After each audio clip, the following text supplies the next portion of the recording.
ಎಲ್ಲರಿಗೂ ನಮಸ್ಕಾರ. ಸ್ಪರ್ಧಾ ಸಮಯ ಚಾನಲ್ಗೆ ಸ್ವಾಗತ. ಇವತ್ತು ಅಧ್ಯಾಯ 5 ಸಮಾಜ ವಿಜ್ಞಾನ 6ನೇ ತರಗತಿ ಅಧ್ಯಾಯ 5 ಹೊಸ ಧರ್ಮಗಳ ಉದಯ. ಈ ಹೊಸ ಧರ್ಮಗಳ ಉದಯ ಇದರದ ಅಧ್ಯಾಯದ ಬಗ್ಗೆ ಇವತ್ತು ನಾವು ವಿವರಣೆ ಸಹಿತ ತಿಳ್ಕೊತಾ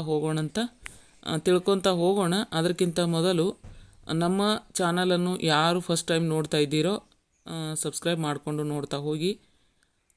ಬನ್ನಿ ನೋಡೋಣಂತ ಏನಿದೆ ಅಂತ ಪಾಠದಲ್ಲಿ. 2600 ವರ್ಷಗಳ ಹಿಂದೆ ಗಂಗಾ ಬಯಲಿನಲ್ಲಿ ಸುಮಾರು 6 ಹೊಸ ಧರ್ಮಗಳು ಉದಯಿಸಿದವು. ಎಷ್ಟು? 6 ಹೊಸ ಧರ್ಮಗಳು ಉದಯಿಸಿದವು. ಅವುಗಳಲ್ಲಿ ಜೈನ ಧರ್ಮ, ಬೌದ್ಧ ಧರ್ಮಗಳು ಪ್ರಮುಖವಾದವು. ಯಾವುವು? ಜೈನ ಧರ್ಮ ಮತ್ತು ಬೌದ್ಧ ಧರ್ಮ. ಬೌದ್ಧ ಧರ್ಮದ ಸ್ಥಾಪಕ ಯಾರು? ಗೌತಮ ಬುದ್ಧ. ಹಾಗೂ ಜೈನ ಧರ್ಮದ ಪ್ರಮುಖ ತೀರ್ಥಂಕರ ವರ್ಧಮಾನ ಮಹಾವೀರ. ಜೈನ ಧರ್ಮದು ಮಹಾವೀರ, ಬೌದ್ಧ ಧರ್ಮದು ಗೌತಮ ಬುದ್ಧ. ಈ ಇಬ್ಬರು ಕೂಡ ಗಣರಾಜ್ಯಗಳ ಕುಲಗಳಿಗೆ ಸೇರಿದ ಕ್ಷತ್ರಿಯರು. ಗಣರಾಜ್ಯಗಳ ಕುಲಗಳಿಗೆ ಸೇರಿದ ಕ್ಷತ್ರಿಯಗಳು.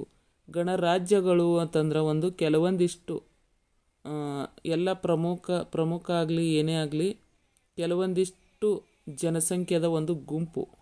ಅದರಲ್ಲಿ ಗಣರಾಜ್ಯಗಳ ಕುಲಗಳಿಗೆ ಸೇರಿದ, ಕುಲ ಅಂದರೆ ಜಾತಿ ನೋಡಿ, ಕೆಲವೊಂದಿಷ್ಟು ಜಾತಿಗಳು. ಹೀಗಾಗಿ ಈ ಜಾತಿಗಳಿಗೆ ಸೇರಿದ ಕ್ಷತ್ರಿಯರು. ಇವ್ರು ಯಾರು ಅಂದರೆ ಕ್ಷತ್ರಿಯರು ನೋಡಿ.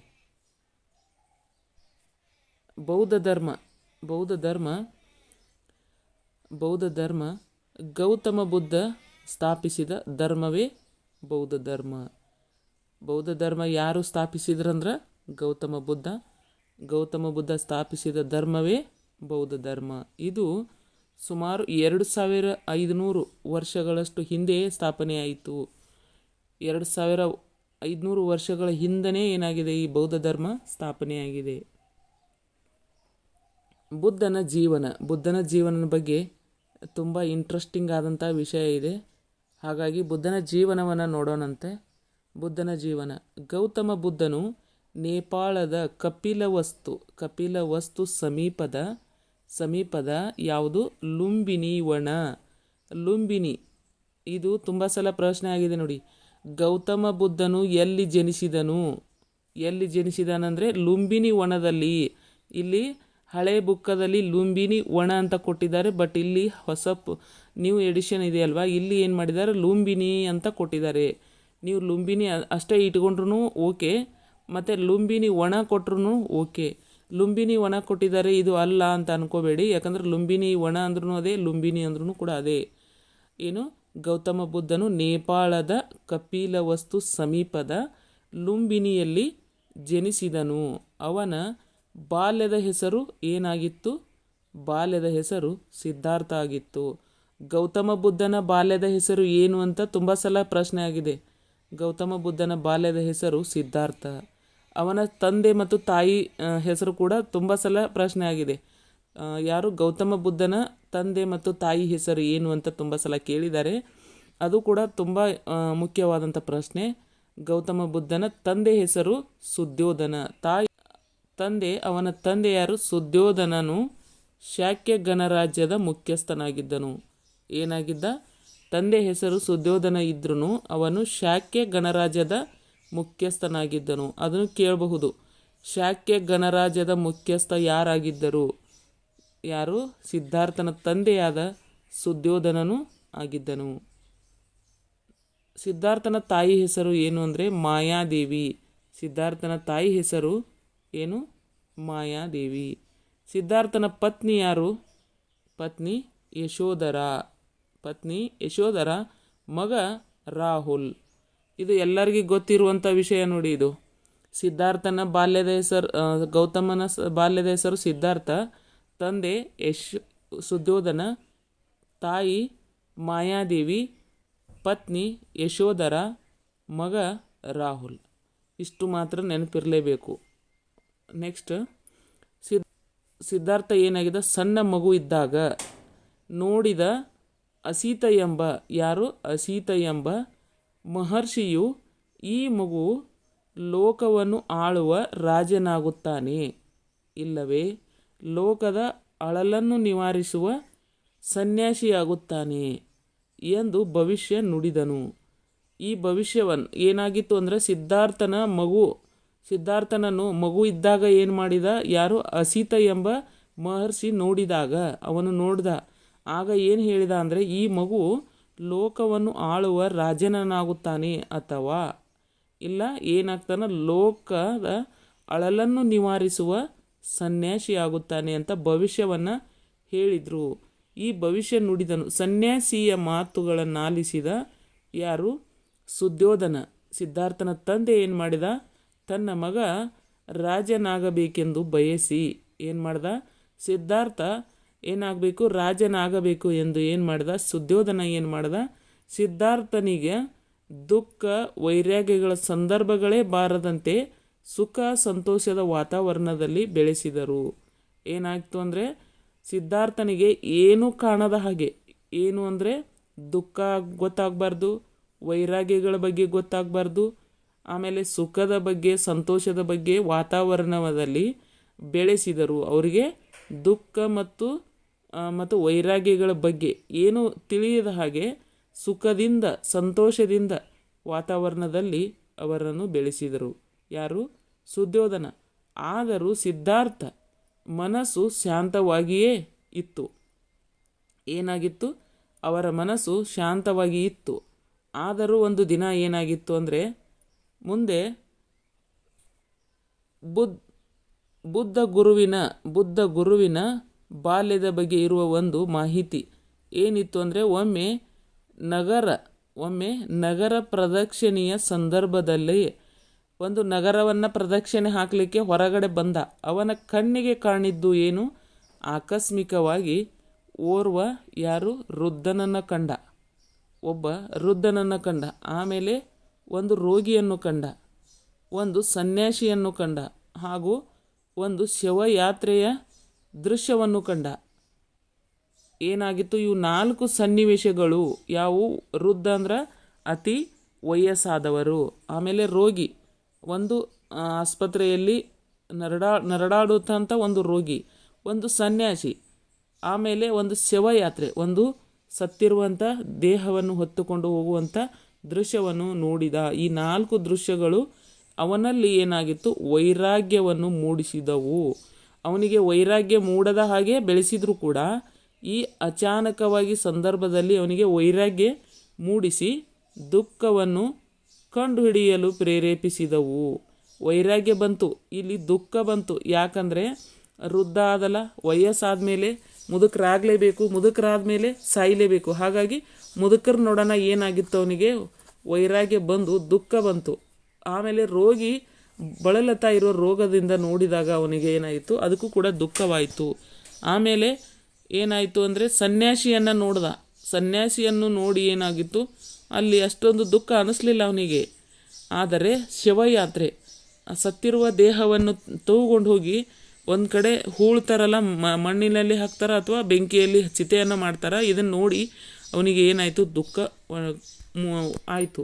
ಆಗ ದುಃಖದ ಮೂಲ ಎಲ್ಲೈತಿ, ದುಃಖ ಯಾಕೆ ಬರ್ತದೆ ಅಂತ ಕಂಡು ಹಿಡಿಯಲು ಏನಾಗಿತ್ತು, ಅವನಿಗೆ ಪ್ರೇರೇಪಿಸಿದವು. ಇದರಿಂದ ಪ್ರೇರೇಪಣೆ ಆಯಿತು. ಇವು ಬುದ್ಧ ಗುರುವಿನ ಕಥಾನಕದಲ್ಲಿ ಬರುವ ಅಂಶಗಳು. ಏನದು, ಆ ಸಿದ್ಧಾರ್ಥನನ್ನು ತುಂಬ ಇದರಿಂದ ಜೋಪಾನ ಮಾಡಿಕೊಂಡ್ರು ಕೂಡ ಒಂದು ಸಂದರ್ಭದಲ್ಲಿ ಅವನಿಗೆ ಮದುವೆ ಮಾಡಿ ಆಮೇಲೆ ಅವನಿಗೆ ಮಗು ಕೂಡ ಆದಾಗ ಇನ್ನೇನು ಇವನು ಸಂಸಾರಸ್ಥ ಆದ, ರಾಜನಾದ ಅಂದ್ಕೊಂಡು ಅವನಿಗೆ ಸ್ವಲ್ಪ ಹೊತ್ತು ಪ್ರದಕ್ಷಿಣೆ ಹಾಕಲಿಕ್ಕೆ ಬಿಟ್ಟಾಗ ಅಲ್ಲಿ ಅವನಿಗೆ ಅಚಾನಕ್ಕಾಗಿ ಕಂಡಿರುವುದರಿಂದ ಅವನಿಗೆ ಮತ್ತೆ ಏನಾಯಿತು, ಮನಸ್ಸು ಏನಾಯಿತು, ದುಃಖದ ಮೂಲವನ್ನು ಹುಡುಕಲು ಪ್ರೇರೇಪಣೆಯನ್ನು ಮಾಡ್ತು. ಆಗ ಏನು ಮಾಡ್ದ, ಮತ್ತೆ ಸಿದ್ಧಾರ್ಥ ಏನು ಮಾಡ್ದ ಅಂದರೆ, ಒಂದು ರಾತ್ರಿ ಸಿದ್ಧಾರ್ಥನು ಯಾರಿಗೂ ತಿಳಿಸದೆ ಪರಿವಾರ ಮತ್ತು ಅರಮನೆಯನ್ನು ತೊರೆದು ಕುದುರೆಯನ್ನೇರಿ ಹೊರಟನು. ಕುದುರೆಯನ್ನೇರಿ ಏನು ಮಾಡ್ದ, ಹೋಗಿಬಿಟ್ಟ. ದುಃಖ ನಿವಾರಣೆಗಾಗಿ ಹಲವು ಗುರುಗಳನ್ನು ಕಂಡು ಮಾರ್ಗದರ್ಶನ ಪಡೆದನು. ಆದರೂ ಅವನಿಗೆ ದುಃಖದ ಮೂಲ ಕುರಿತು ಉತ್ತರ ಸಿಗಲಿಲ್ಲ. ಆದರೂ ಅವನಿಗೇನಾಯಿತು? ದುಃಖದ ಮೂಲ, ಅದಕ್ಕೆ ಉತ್ತರ ಸಿಗಲೇ ಇಲ್ಲ. ಹಾಗಾಗಿ ಕೊನೆಗೆ ಏನು ಮಾಡಿದವ? ಬಿಹಾರದ ಗಯಾ ಎಂಬಲ್ಲಿ ಯಾವ ಮರ? ಅರಳಿ ಮರ. ಬಿಹಾರದ ಗಯಾ ಎಂಬಲ್ಲಿ ಅರಳಿ ಮರ ಒಂದರ ಕೆಳಗೆ ಕುಳಿತು ಅನೇಕ ದಿನಗಳ ಕಾಲ ಧ್ಯಾನಸ್ಥನಾದನು. ಕೊನೆಗೆ ಅಲ್ಲಿ ಜ್ಞಾನೋದಯ ಪಡೆದನು.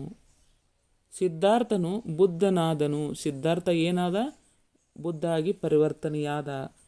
ಬುದ್ಧನೆಂದರೆ ಯಾರು? ಜ್ಞಾನಿ. ಬುದ್ಧನೆಂದರೆ ಜ್ಞಾನಿ, ತಿಳಿದವ. ಜ್ಞಾನಿ ಅಥವಾ ತಿಳಿದವ ಎಂದರ್ಥ.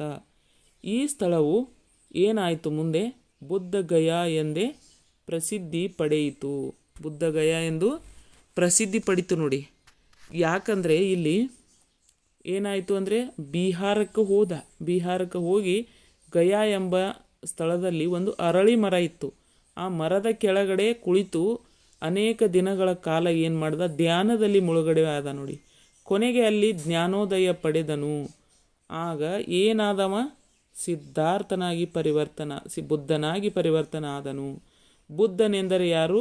ಜ್ಞಾನಿ, ತಿಳಿದವ. ಈ ಥರ ಪ್ರಶ್ನೆ ತುಂಬ ಸಲ ಕೇಳಿದ್ದಾರೆ. ಬುದ್ಧನು ಜ್ಞಾನೋದಯವಾದ ಸ್ಥಳ ಯಾವುದು ಅಂತ ಕೇಳ್ತಾರೆ. ಅರಳಿ ಮರ. ಬಿಹಾರದ ಗಯಾ ಎಂಬಲ್ಲಿ ಅರಳಿ ಮರದ ಕೆಳಗೆ ಜ್ಞಾನೋದಯವಾಯಿತು ಅಂತ ಇದೆ. ಜ್ಞಾನೋದಯ ಎಲ್ಲಿ ಆಯಿತು? ಬುದ್ಧನಿಗೆ ಎಲ್ಲಿ ಜ್ಞಾನೋದಯವಾಯಿತು ಎಂದರೆ ಬಿಹಾರದ ಗಯಾ ಎಂಬಲ್ಲಿ ಅರಳಿ ಮರದ ಕೆಳಗೆ. ಬುದ್ಧನೆಂದರೆ ಏನು ಅಂತ ಕೇಳ್ತಾರೆ? ಜ್ಞಾನಿ ಅಥವಾ ತಿಳಿದವ ಅಂತ ಹೇಳಬೇಕು. ಮುಂದೆ ಬುದ್ಧಗಯಾ ಎಂದರೆ ಏನು? ಬುದ್ಧನು ಜ್ಞಾನೋದಯ ಪಡೆದ ಸ್ಥಳಕ್ಕೆ ಬುದ್ಧಗಯಾ ಎಂದು ಕರೆಯುವರು. ಬುದ್ಧನು ಏನಾಯಿತು ಅಂದರೆ ಮುಂದೆ ಬುದ್ಧನು ಉತ್ತರ ಪ್ರದೇಶದ ವಾರಣಾಸಿಯ ಬಳಿ ಸಾರಾನಾಥ್ ಎಂಬಲ್ಲಿ ತನ್ನ ಮೊದಲ ಉಪದೇಶವನ್ನು 5 ಶಿಷ್ಯರಿಗೆ ನೀಡಿದನು. ಎಷ್ಟು ಮಂದಿಗೆ? 5 ಮಂದಿಗೆ ಶಿಷ್ಯರಿಗೆ ಏನು ಮಾಡ್ದ? ಸಾರಾನಾಥ ಎಂಬಲ್ಲಿ ಮೊದಲ ಉಪದೇಶವನ್ನು ನೀಡಿದ. ಈ ಘಟನೆಯನ್ನು ಏನಂತ ಕರೀತಾರೆ ಅಂದರೆ ಧರ್ಮಚಕ್ರ ಅಂತ ಕರೀತಾರೆ. ಈ ಘಟನೆಯನ್ನು ಧರ್ಮಚಕ್ರ ಪ್ರವರ್ತನ ಅಂತ ಕರೀತಾರೆ. ಅಲ್ಲಿಂದ ಮುಂದೆ ಬಿಹಾರ್ ಸುತ್ತಮುತ್ತಲಿನ ಪ್ರದೇಶಗಳಲ್ಲಿ 40 ವರ್ಷಗಳ ಕಾಲ ಸಂಚರಿಸಿ ಉಪದೇಶ ನೀಡಿದನು. ನೋಡ್ರಿ, 40 ವರ್ಷ ಕೇಳ್ತಾರೆ. ಏನಂತ ಕೇಳ್ತಾರೆ? ಬುದ್ಧನು ಮೊದಲ ಉಪದೇಶ ಎಲ್ಲಿ ನೀಡಿದನು? ಮೊದಲ ಉಪದೇಶ ವಾರಣಾಸಿಯ ಬಳಿ ಸಾರಾನಾಥದಲ್ಲಿ ನೀಡಿದನು. ಎಷ್ಟು ಮಂದಿರಿಗೆ? 5 ಶಿಷ್ಯರಿಗೆ. ಇದನ್ನು ಏನಂತ ಕರೀತಾರೆ? ಧರ್ಮಚಕ್ರ ಪ್ರವರ್ತನ ಅಂತ ಕರೀತಾರೆ. ಅಲ್ಲಿಂದ ಮುಂದೆ ಎಷ್ಟು ವರ್ಷಗಳ ಕಾಲ ಸಂಚರಿಸಿ ಉಪದೇಶ ನೀಡಿದನು? 40 ವರ್ಷಗಳ ಕಾಲ ಸಂಚರಿಸಿ ಉಪದೇಶ ನೀಡಿದನು. ಬುದ್ಧನ ಕೀರ್ತಿ ಕ್ರಮೇಣ ಹಲವೆಡೆ ಪಸರಿಸಿತು. ರಾಜ ಮಹಾರಾಜರು ಆತನನ್ನು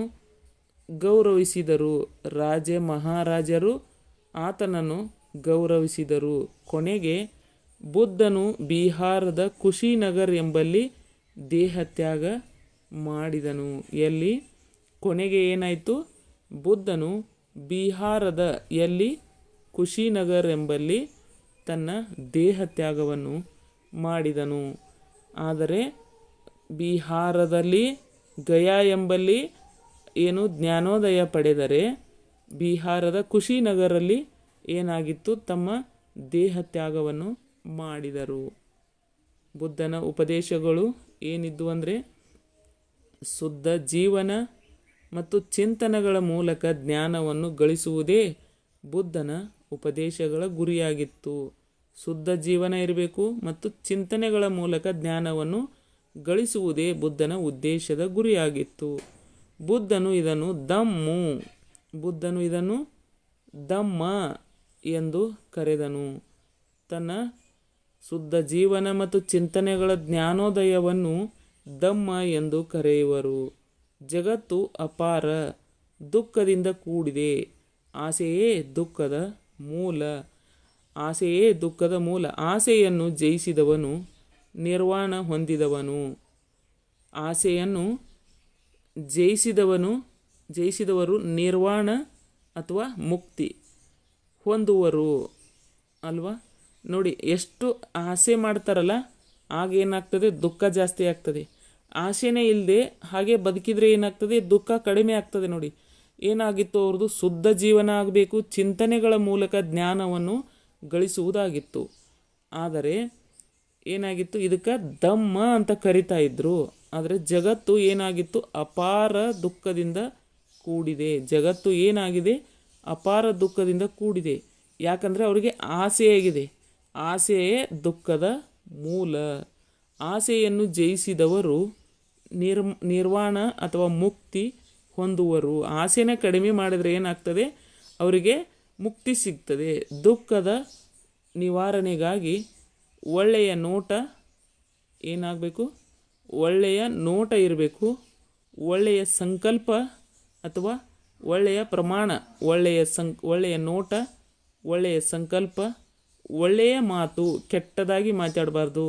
ಒಳ್ಳೆಯ ನೋಟ ಇರಬೇಕು, ನೋಡಿದ್ದೆಲ್ಲ ಓಕೆ ಅನ್ನುವಂಗೆ ನೋಡ್ತಾ ಇರಬೇಕು. ಒಳ್ಳೆಯ ಸಂಕಲ್ಪವನ್ನು ಮಾಡ್ತಾ ಇರಬೇಕು, ಯಾವಾಗಿದ್ರೂ ಒಳ್ಳೆಯ ವಿಚಾರವನ್ನು ಮಾಡ್ತಾ ಇರಬೇಕು. ಒಳ್ಳೆಯ ಮಾತುಗಳನ್ನು ಆಡ್ತಾ ಇರಬೇಕು. ಒಳ್ಳೆಯ ಕಾರ್ಯಗಳನ್ನು ಮಾಡ್ತಾ ಇರಬೇಕು, ಒಳ್ಳೆಯ ಕೆಲಸಗಳನ್ನು. ಇವು ಅತ್ಯಂತ ಪ್ರಮುಖವಾದಂಥವು ಮಾತುಗಳು. ಹಾಗಾಗಿ ಮೊದಲಾದ 8 ಮಾರ್ಗಗಳನ್ನು ಸೂಚಿಸಿದನು. ಇವುಗಳನ್ನು ಏನಂತ ಕರೀತಾರೆ, ಅಷ್ಟಾಂಗ ಮಾರ್ಗ ಎಂದು ಕೂಡ ಕರೀತಾರೆ. ಬುದ್ಧನನ್ನು ಅಷ್ಟಾಂಗ ಮಾರ್ಗಗಳು ತುಂಬ ಉಪಯುಕ್ತ. ನೋಡಿ, ಬುದ್ಧನ ಜೀವನದ 4 ಘಟ್ಟಗಳು ಅಂದರೆ ಮಹಾಪರಿತ್ಯಾಗ, ಜ್ಞಾನೋದಯ, ಧರ್ಮಚಕ್ರ ಪ್ರವರ್ತನ, ಮಹಾಪರಿನಿರ್ವಾಣ. ಪರಿತ್ಯಾಗ ಏನಾತವ, ತನ್ನ ಜೀವನವನ್ನು ಬಿಟ್ಟು ತ್ಯಾಗವನ್ನು ಮಾಡಿದ. ಜ್ಞಾನೋದಯವನ್ನು ಪಡೆದ, ಅದಕ್ಕೆ ಧರ್ಮಚಕ್ರ ಅಂತ ಕರ್ಕೊಂಡ. ಧರ್ಮಚಕ್ರ ಪರಿವರ್ತನೆಯಾದ. ಆಗ ಮುಂದೆ ಮಹಾಪರಿನಿರ್ವಾಣವನ್ನು ಹೊಂದಿದ.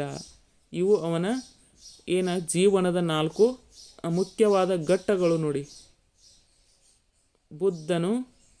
ಬುದ್ಧನ ಮೂಲ ಬೋಧನೆಗಳೆಂದರೆ 4 ಇದ್ದಾವೆ. ಅವು ಬೋಧನೆಗಳು 4, ಮಾರ್ಗಗಳು 8. ನೆನಪಿರಬೇಕು, ಘಟ್ಟಗಳು ಕೂಡ 4, ಅವನ ಬೋಧನೆಗಳು ಕೂಡ 4, ಆದರೆ ಅವನ ಮಾರ್ಗಗಳು 8. ಎಲ್ಲನೂ ಗೊತ್ತಿರಬೇಕು. ಮಾರ್ಗ ಹೋಗಿ ಏನು ಆಗೋದು, ಬೋಧನೆಗಳು ಹೋಗಿ ಮಾರ್ಗಗಳು ಮಾಡಲಿಕ್ಕೆ ಹೋಗಬೇಡಿ. ಯಾಕಂದರೆ ಘಟ್ಟಗಳು ಅಂದರೆ ಅವನ ಜೀವನದ ಘಟ್ಟಗಳು ನೆನಪಿಟ್ಕೋಬೇಕು. ಅವು ಕೂಡ 4, ಆದರೆ ಬೋಧನೆ ಕೂಡ 4. ಯಾವ ಬೋಧನೆ ಅಂದರೆ ಆರ್ಯ ಸತ್ಯಗಳು, ಸತ್ಯವನ್ನು ಹೇಳೋದು, ಮತ್ತು ಅಷ್ಟಾಂಗ ಮಾರ್ಗಗಳು. ಆಮೇಲೆ ಆರ್ಯ ಸತ್ಯಗಳು ಯಾವುವು, 4 ಆರ್ಯ ಸತ್ಯಗಳು ಯಾವೆಂದರೆ, ಜಗತ್ತು ದುಃಖಮಯವಾಗಿದೆ, ಆಸೆಯೇ ದುಃಖದ ಮೂಲ, ಆಸೆಯನ್ನು ಗೆದ್ದು ದುಃಖವನ್ನು ದಾಟಬಹುದು, ದುಃಖವನ್ನು ಕೊನೆಗೊಳಿಸುವ ದಾರಿಯೇ ಅಷ್ಟಾಂಗ ಮಾರ್ಗ. ಏನಾಗಿತ್ತು ಅಂದರೆ, ಇವು 4 ಆರ್ಯ ಸತ್ಯಗಳು ಯಾವಂದರೆ, ಜಗತ್ತು ದುಃಖಮಯವಾಗಿದೆ, ಆಸೆಯೇ ದುಃಖದ ಮೂಲ, ಆಸೆಯನ್ನು ಗೆದ್ದವನು ದುಃಖವನ್ನು ದಾಟಬಹುದು. ಇವು 4 ಬೋಧನೆಗಳು, ಈ ಆರ್ಯ ಸತ್ಯಗಳು. ಈ ದುಃಖವನ್ನು ಕೊನೆಗೊಳಿಸುವ ದಾರಿಯೇ ಏನಾಗಿತ್ತು, ಅಷ್ಟಾಂಗ ಮಾರ್ಗವಾಗಿತ್ತು. ಸಿದ್ಧಾರ್ಥನನ್ನು ಗೌತಮ ಬುದ್ಧ, ತಥಾಗತ, ಶಾಕ್ಯಮುನಿ ಎಂದು ಕರಿತಾ ಇದ್ರು. ಗೌತಮ ಬುದ್ಧನನ್ನು ಯಾವ ಹೆಸರುಗಳಿಂದ ಕರಿತಾ ಇದ್ರು ಅಂತ ಕೇಳಿದರೆ, ಗೌತಮ ಬುದ್ಧ, ತಥಾಗತ, ಶಾಕ್ಯಮುನಿ ಎಂದು ಕರಿತಾ ಇದ್ರು. ಇದಲ್ಲದೆ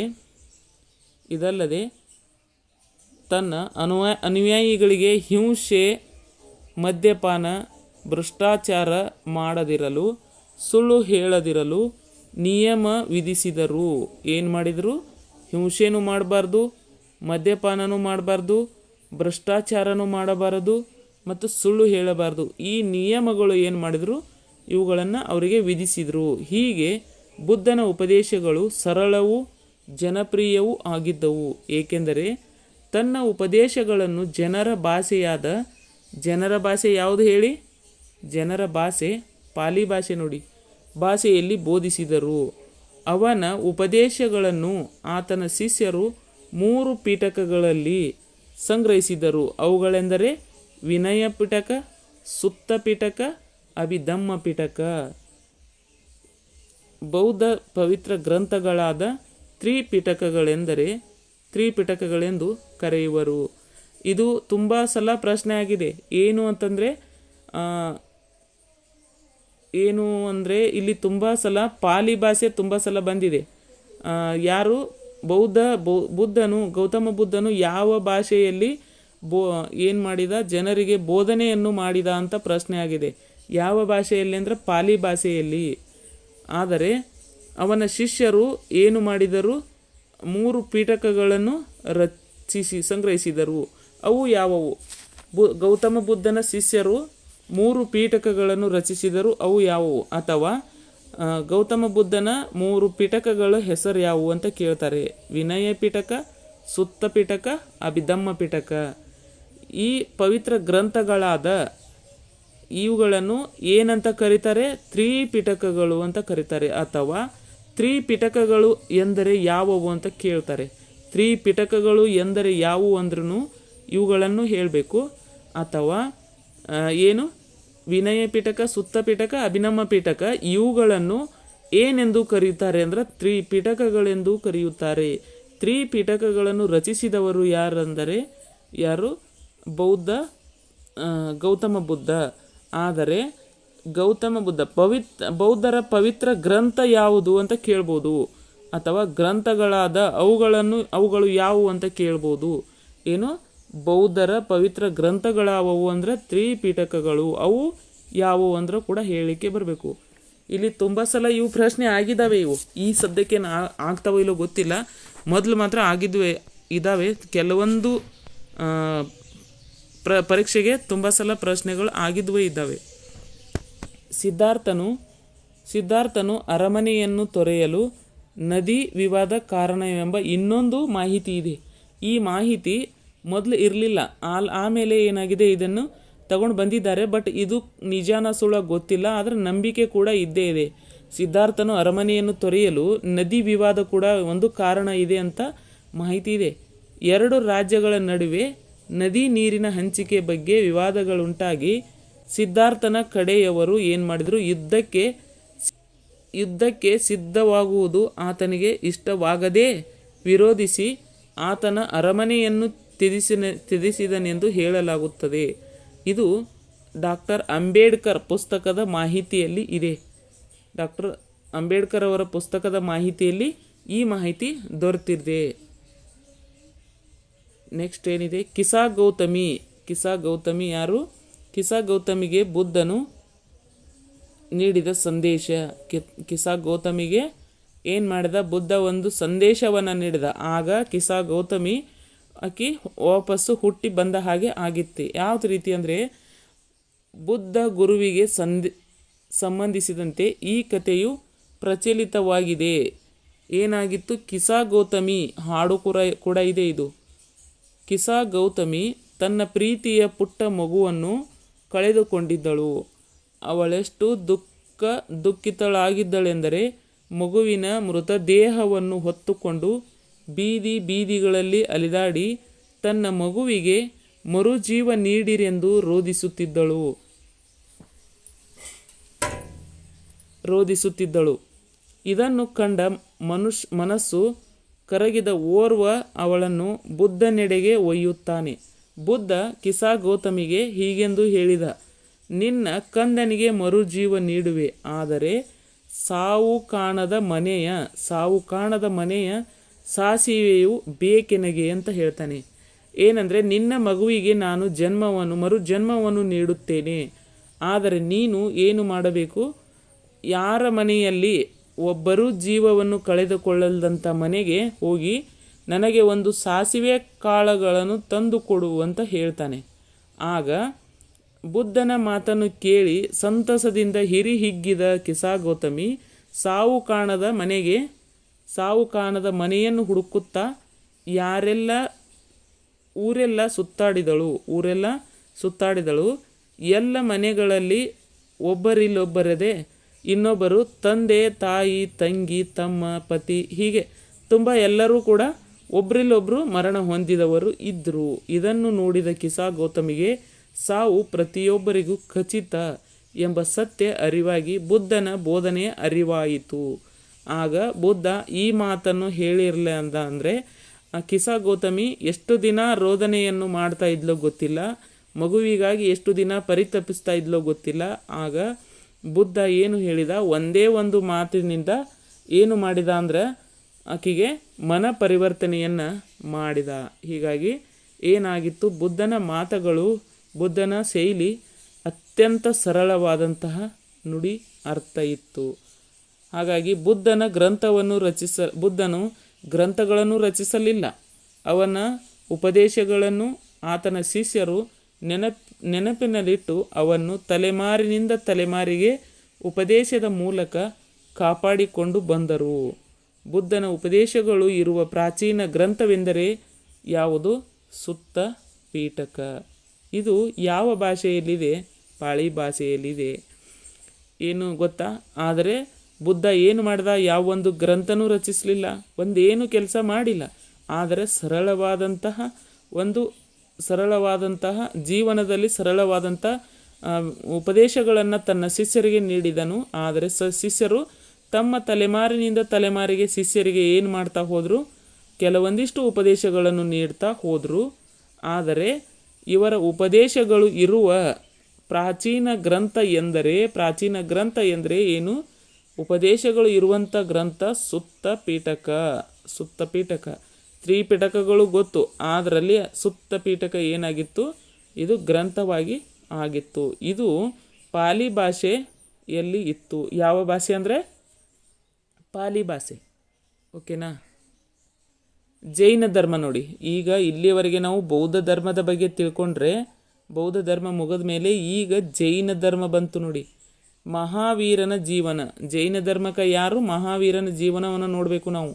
ಮಹಾವೀರ ಯಾರು? 24ನೆಯ ತೀರ್ಥಂಕರನಾದ ಮಹಾವೀರನು ಜೈನ ಧರ್ಮವನ್ನು ಪ್ರಚುರಪಡಿಸಿದನು. ಈತನು ಸುಮಾರು 2500 ವರ್ಷಗಳ ಹಿಂದೆ ವೈಶಾಲಿ ಸಮೀಪದ ಕುಂದ ಗ್ರಾಮದಲ್ಲಿ ಜನಿಸಿದನು. ಬೌದ್ಧ ಧರ್ಮ ಯಾರದು? ಗೌತಮ ಬುದ್ಧಂದಾದರೆ ಮಹಾವೀರಂದ ಏನಾಗಿತ್ತು? ಜೈನ ಧರ್ಮವಾಗಿತ್ತು. ಹಾಗಾಗಿ ಇವರು ವೈಶಾಲಿ ಸಮೀಪ ಕುಂದ ಗ್ರಾಮದಲ್ಲಿ ಜನಿಸಿದರು. ಆತನ ಹಿಂದಿನ ಹೆಸರು ಏನಾಗಿತ್ತು? ವರ್ಧಮಾನ ಆಗಿತ್ತು. ಯಾರ್ದು? ಮಹಾವೀರನ ಹಿಂದಿನ ಹೆಸರು ವರ್ಧಮಾನ ಆಗಿತ್ತು. ಮಹಾವೀರನ ಹಿಂದಿನ ಹೆಸರು ಕೇಳ್ತಾರೆ, ವರ್ಧಮಾನ. ಆತನ ತಂದೆ ಸಿದ್ಧಾರ್ಥ, ತಾಯಿ ಯಾರು? ತ್ರಿಶಲಾದೇವಿ.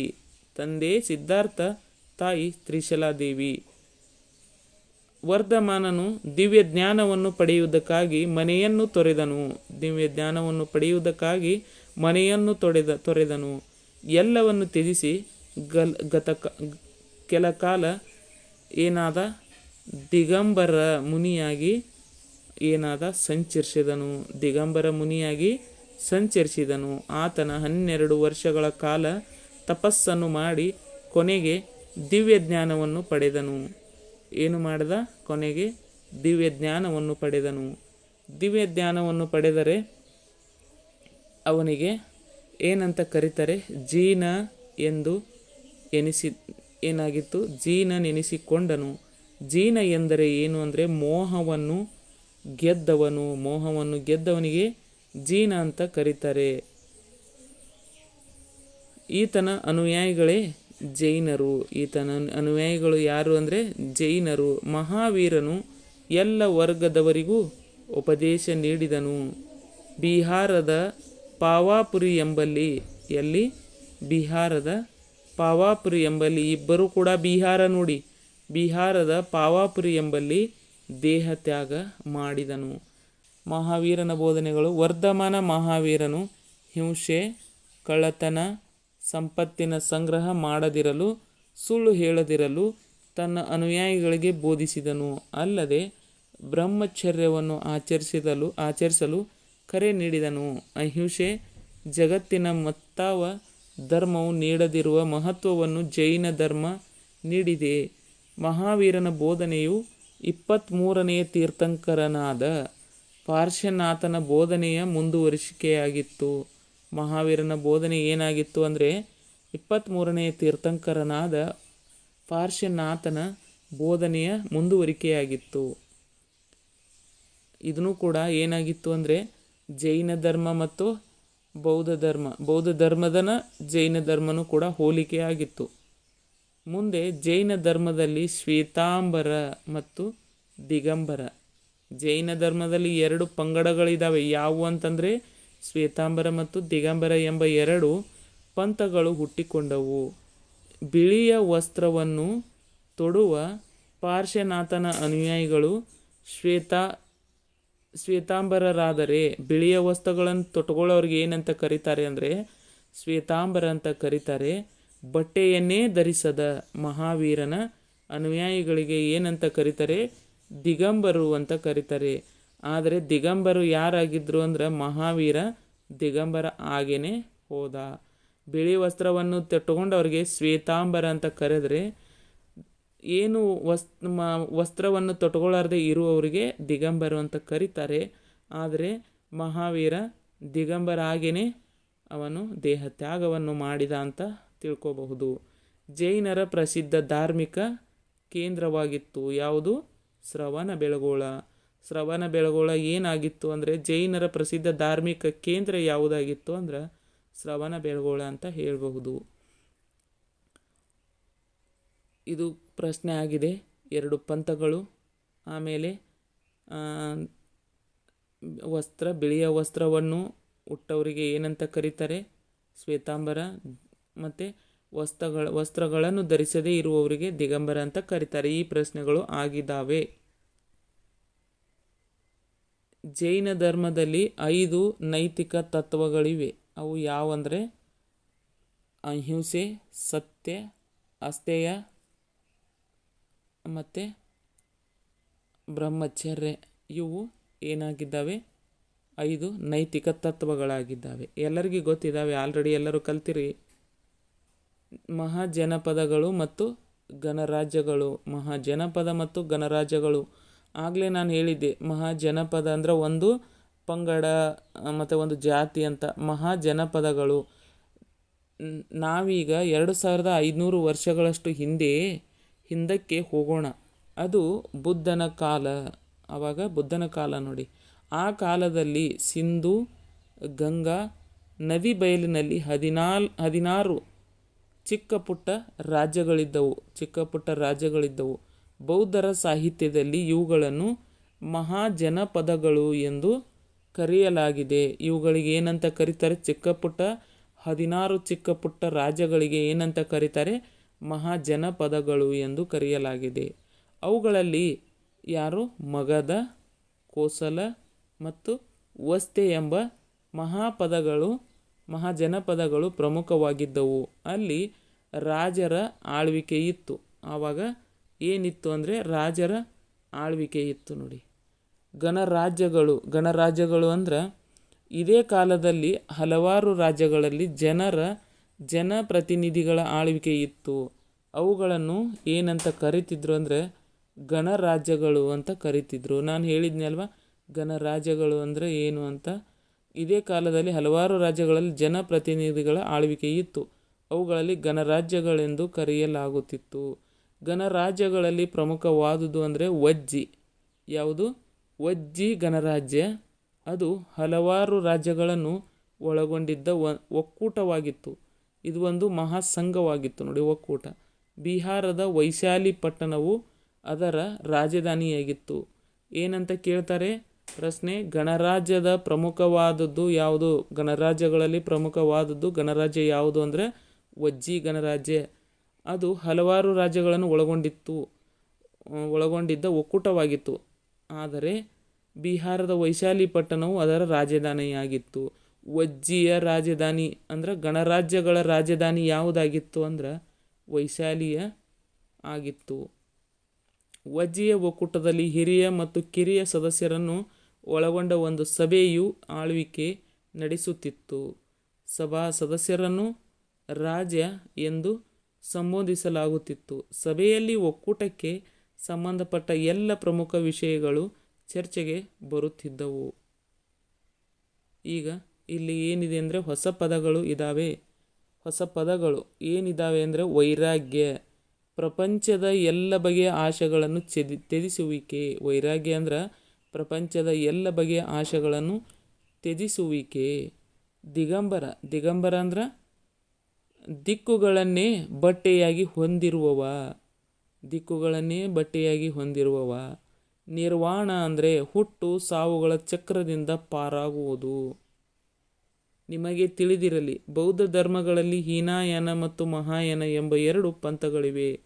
ಬೌದ್ಧ ಧರ್ಮದಲ್ಲಿ ಏನಿದ್ದಾವೆ, ಯಾವ ಪಂಥಗಳು ಕೇಳ್ತಾರೆ. ಜೈನ ಧರ್ಮಗಳಲ್ಲಿನೂ ಕೂಡ ಗೊತ್ತಿರಬೇಕು. ಬೌದ್ಧ ಧರ್ಮದಲ್ಲಿ ಹೀನಯಾನ ಮತ್ತು ಮಹಾಯಾನ ಇದ್ದರೆ ಜೈನ ಧರ್ಮದಲ್ಲಿ ಏನಿದೆ ಜೈನ ಧರ್ಮದಲ್ಲಿ ದಿಗಂಬರ ಮತ್ತು ಇನ್ನೊಂದು ಶ್ವೇತಾಂಬರ. ಶ್ವೇತಾಂಬರ ಮತ್ತು ದ್ವಿಗಂಬರ. ಎಲ್ಲಿ ಜೈನ ಧರ್ಮದಲ್ಲಿ ಶ್ವೇತಾಂಬರ ಮತ್ತು ದಿಗಂಬರ, ಬೌದ್ಧ ಧರ್ಮದಲ್ಲಿ ಹೀನಯಾನ ಮತ್ತು ಮಹಾಯಾನ. ಇಷ್ಟು ಗೊತ್ತಿರಲೇಬೇಕು. ಇವು ಆಗಿರುವಂಥ ಪ್ರಶ್ನೆಗಳು. ಇಲ್ಲಿ ಏನಿದ್ದಾವೆ ಪ್ರಶ್ನೆ ಉತ್ತರಗಳನ್ನು ನೀವು ಮಾಡ್ತಾ ಹೋಗಿ. ಇಲ್ಲ ಅಂದರೆ ನನಗೆ ಒಂದು ಮೆಸೇಜ್ ಮಾಡ್ತಾ ಹೋಗಿ, ಕಮೆಂಟ್ ಹಾಕಿ. ಏನು ಅಂತಂದರೆ, ಇಲ್ಲ ಈ ನೀವು ಹೇಳಿರುವಂಥ ಎಲ್ಲ ಇಂಪಾರ್ಟೆಂಟ್ ಪ್ರಶ್ನೆಗಳನ್ನು ಉತ್ತರ ಸಮೇತ ನಮಗೆ ಬಿಡಿಸಿ ಹಾಕಿ ವಿಡಿಯೋ ಮಾಡಿ ಅಂತ ಹೇಳಿದರೆ ನಾನು ಹಾಕ್ತೇನೆ. ನಿಮ್ಮದು ದಾರಿ ನಾನು ಕಾಯ್ತಾ ಇದ್ದೀನಿ. ಬಟ್ ಎಲ್ಲ ಪಾಠಗಳು ಮುಗೀತಾ ಹೋಗ್ತಾ ಇದ್ದಾವೆ. ನೀವು ನೋಡ್ತಾ ಇದ್ದೀರಾ ಅಂದ್ಕೊಂಡಿದ್ದೀನಿ. ನೋಡದೇ ಇದ್ದರೆ ನೋಡಿ. ದಯವಿಟ್ಟು ಏನು ಇದಕ್ಕೆ ಸಜೆಷನನ್ನು ಕೊಡಿ ಅಂತ ಕೇಳ್ತಾ ಇದ್ದೀನಿ. ಯಾರಾದರೂ ಇದನ್ನು ಸರಿಯಾಗಿ ಅರ್ಥ ಮಾಡಿಕೊಂಡು ನೋಡಿದರೆ, ಇದಕ್ಕೆ ಏನು ಸಮಸ್ಯೆ ಇದ್ದರೆ ಸಮಸ್ಯೆ ಇದೆ ಅಂತ ಹೇಳಿ, ಇಲ್ಲ ಓಕೆ ಅಂದರೆ ಓಕೆ ಅಂತ ಹೇಳಿ, ಏನಾದರೂ ಒಂದು ಕಮೆಂಟನ್ನು ಹಾಕ್ತಾ ಹೋಗಿ ಅಂತ ಹೇಳ್ತಾ, ಎಲ್ಲರಿಗೂ ಇಷ್ಟೊತ್ತು ನಮ್ಮ ವಿಡಿಯೋವನ್ನು ನೋಡಿದ್ದಕ್ಕೆ ಧನ್ಯವಾದಗಳು. ನೆಕ್ಸ್ಟ್ ಏನಿದೆ 6ನೇ ಅಧ್ಯಾಯ, ದಕ್ಷಿಣ ಭಾರತದ ಪ್ರಾಚೀನ ರಾಜವಂಶಗಳು. ಈ ಪಾಠವನ್ನು ಮಾಡೋದಿದೆ. ಬನ್ನಿ, ಮತ್ತೆ ಒಂದು ದಿನ ಮಾಡಬೇಕು. ನಾಳೆ ಅಥವಾ ನಾಡದ್ದು ನೋಡೋಣಂತ. ಎಲ್ಲರಿಗೂ ಧನ್ಯವಾದಗಳು.